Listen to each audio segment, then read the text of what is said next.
আমার খেয়াতু খামারে দেশ ও দেশের বাইরে সবাইকে স্বাগতম। Welcome to my farming and gardening চ্যানেলে। আমি কানিজ ফাতেমা চলে আসছি আমার বাগানের ভিডিও নিয়ে। আসসালামু আলাইকুম। আমি দেখাবো যে আমার একটা ছোট্ট একটা ভান্ডারের মধ্যে কী পরিমাণ বাঙ্গি চারা হয়েছে। এই যে দেখেন, ইউজ পরিমাণ আমার এখানে বাঙ্গি চারা হয়েছে। আর এই চারাগুলো আমি মূলত হচ্ছে বাজার থেকে যে বাঙ্গিটা কিনে নিয়ে আসছিলাম, সেই বাঙ্গির বীজটি আমি এখানে ফালাইছি। তো আমার সেই বীজ থেকে আমার এই অসংখ্য পরিমাণ চারা হয়েছে।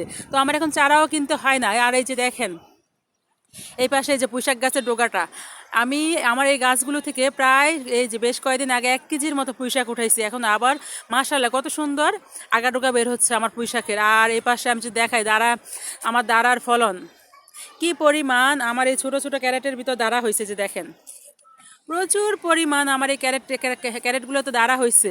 আমি এই যে এর আগে দেখাইছিলাম ভিডিওতে যে আমি দাঁড়ার বীজ কিভাবে সংগ্রহ করি। যখনই আমার বাগানে 2-1টা দাঁড়া গাছ হয়, সেখান থেকে আমি বীজের জন্য 2-1টা আমি রেখে দেই।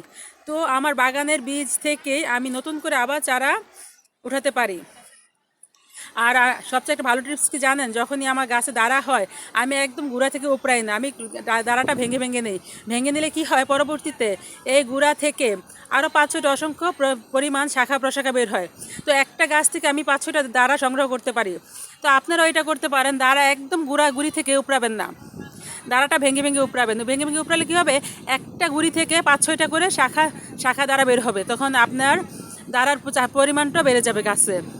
তো এই ছিল আমার দাঁড়া গাছের ট্রিপস। তো আমি আপনার দেখালাম। আর এখানে হচ্ছে আমার একটা মিষ্টি কুমড়া চারা হয়েছে। এটাও আমার বাজার থেকে কিনা যে মিষ্টি কুমড়া নিয়ে আসছি, সেই বীজ থেকে আমার এই চারাটা হয়েছে।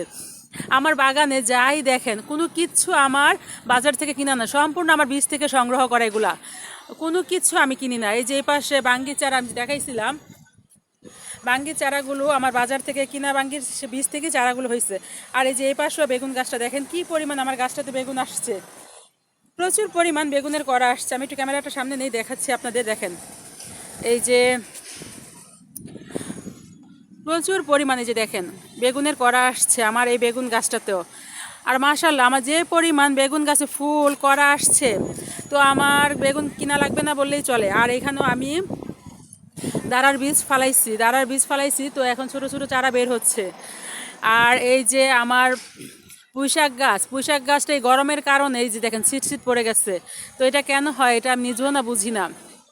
আমার ছাদ বাগানে পুঁইশাক ভালো হয়, কিন্তু পুঁইশাকের যে শীত পড়া এটাই আমি দূর করতে পারি না। হয়তো বা ছাদের উপর যে সূর্যের যে প্রচুর তাপ থাকে, সেই তাপের কারণেই মনে হয় এই প্রবলেমগুলো হয়। বাকিটা এখন আল্লাহ পাকি ভালো জানে, আর যারা অভিজ্ঞ লোক তারা হয়তো বা ভালো জানে। এই ছিল আমার বাগানের ভিডিও। যদি আমার বাগানের ভিডিওটা ভালো লেগে থাকে অবশ্যই আমার চ্যানেলটা লাইক, সাবস্ক্রাইব, শেয়ার করে দিবেন। আমার পাশে থাকবেন, ভালো থাকবেন, সুস্থ থাকবেন। আল্লাহ হাফেজ।